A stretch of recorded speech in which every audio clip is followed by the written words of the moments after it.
lot had changed. Cooper had been laid up with a broken tibia, recovering from surgery and unable to put weight on his leg, while Park had been on suspension and spent most every day and night at Cooper's apartment. Park had helped him adjust, wrangled the knee scooter into submission, cooked and cleaned when he couldn't stand for long periods of time, and generally distracted him when the frustration that came from relearning what he could and couldn't do for the second time in less than 2 years threatened to tip him over the edge of restlessness into depression. For just over 3 months, Park had moved in with him, leaving only to shift, check in on his own apartment across town, and occasionally meet up with friends. It had been nice. Then, almost a month ago, Park's suspension had ended. He'd been back at the BSI on desk duty. Cooper's cast had come off, replaced with a brace while he regained stability and muscle mass. The knee scooter and crutches had been donated. And Park had left. Well, not left. That was overdramatic. They still saw each other several days a week, nights too, of course, but the clothes that had found their way into Cooper's laundry basket, dresser, and closet were missing. The phone charger by Park's side of the bed was gone, and the absurd amounts of food that had been packed into the fridge had withered back to his own boring pre-Park essentials.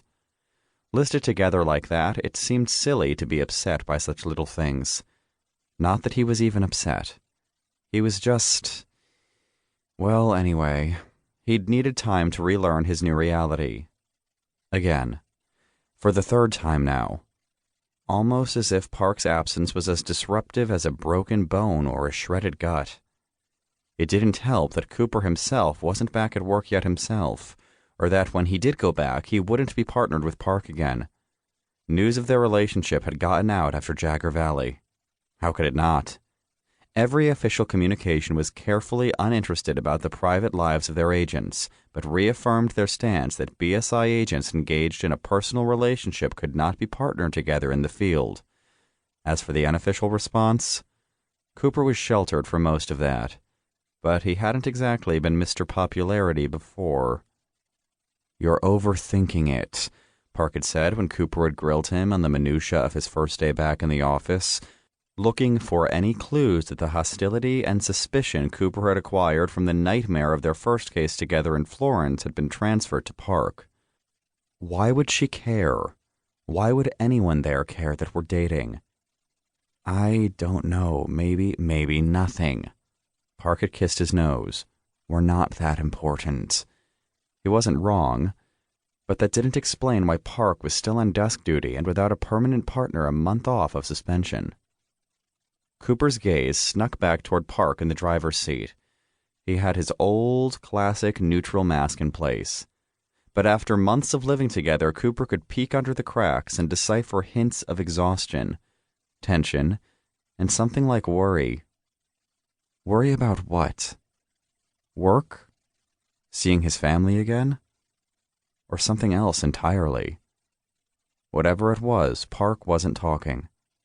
It had been just over 24 hours since the phone call had come in while they were sitting in a cafe drinking hot, spiced coffees. Park had been laughing, loose and relaxed, while Cooper filled him in on his own fascinating day of taking apart Boogie's water fountain and subsequent inability to put it back together when his cell vibrated. There, in the after-work bustle of the coffee shop, his face had gone from pleasantly surprised to the carefully blank mask Cooper hadn't seen for months. "Something wrong?" Cooper had asked when he abruptly hung up. "No, Yes, that was Cammy. My sister, Camille." He'd stumbled, sounding dazed. "Our grandfather is dead." Then he'd shaken himself and refused to discuss it. There are many ways to grieve, no one way less valid than the others, but this shutting down and shutting out. Cooper didn't know how to help him. And he wanted so desperately to help Park, to be there for him the way Park had been there unerringly for him the last 4 months, teasing him out of dark moods, arguing calmly with him when the inertia set his blood on fire, holding him like he was the one sure thing in a life full of uncertainties. And now Park's grandfather was dead. The man who had raised him and his 5 siblings when their parents had abandoned them to join the rebel wolf group WIP. The man